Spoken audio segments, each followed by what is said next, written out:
महाराष्ट्रात लोकसभा निवडणुकीचे 5 पैकी 4 टप्पे पार पडले।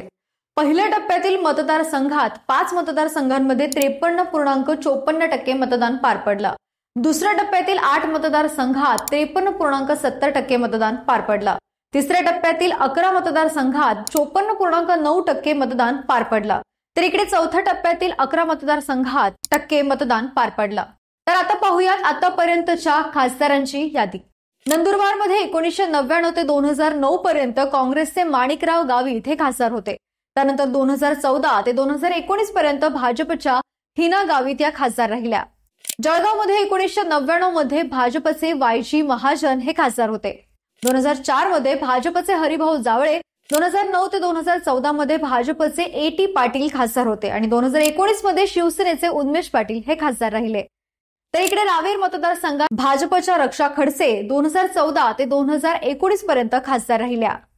जालना मतदारसंघात भाजपचे रावसाहेब दानवे 1999 ते 2019 पर्यंत खासदार राहिलेत। छत्रपती संभाजीनगरमध्ये शिवसेनेचे चंद्रकांत खैरे 1999 ते 2014 पर्यंत खासदार होते। त्यानंतर 2019 मध्ये एमआयएमचे इम्तियाज जलील खासदार राहिले। मावळ लोकसभा मतदारसंघात शिवसेनेचे गजानन बाबर 2009 मध्ये खासदार होते। त्यानंतर शिवसेनेचे श्रीरंग बारणे 2014 ते 2019 पर्यंत खासदार राहिले। शिरूरमध्ये काँग्रेसचे शिवाजीराव आढळराव पाटील 2009 ते 2014 पर्यंत खासदार होते। त्यानंतर 2019 मध्ये तेव्हाच्या राष्ट्रवादीचे अमोल कोल्हे खासदार राहिले। अहमदनगरमध्ये भाजपचे दिलीप गांधी 1999 मध्ये खासदार होते। बहुजन समाज पार्टीचे तुकाराम गडाख 2004 मध्ये, त्यानंतर पुन्हा 2009 ते 2014 पर्यंत भाजपचे दिलीप गांधी खासदार राहिले आणि 2019 मध्ये भाजपचे सुजय विखे पाटील हे खासदार राहिले।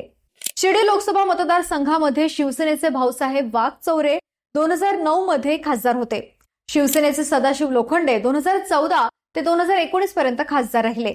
तर इकडे बीडमध्ये काँग्रेसचे जयसिंगराव गायकवाड 1999 मध्ये खासदार होते। भाजपचे गोपीनाथ मुंडे 2004 ते 2009 पर्यंत खासदार झाले आणि त्यानंतर भाजपच्या प्रीतम मुंडे 2014 ते 2019 पर्यंत खासदार राहिले।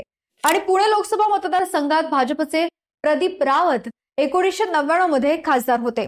काँग्रेसचे सुरेश कलमाडी 2004 ते 2009 पर्यंत खासदार होते। अनिल शिरोळे 2014 मध्ये खासदार होते। तर गिरीश बापट 2019 मध्ये खासदार होते, पण त्यांच्या निधनानंतर मुरलीधर मोहोळ हे खासदार झाले। आता या 11 मतदारसंघाचं म्हणजे चौथ्या टप्प्याचं चित्र बदलणार का? तुम्हाला काय वाटतंय आम्हाला कमेंट बॉक्समध्ये नक्की कळवा। व्हिडिओला लाईक करा, शेअर करा आणि जर तुम्ही या चॅनलवर नवीन असाल तर चॅनलला सबस्क्राईब करायला विसरू नका। धन्यवाद।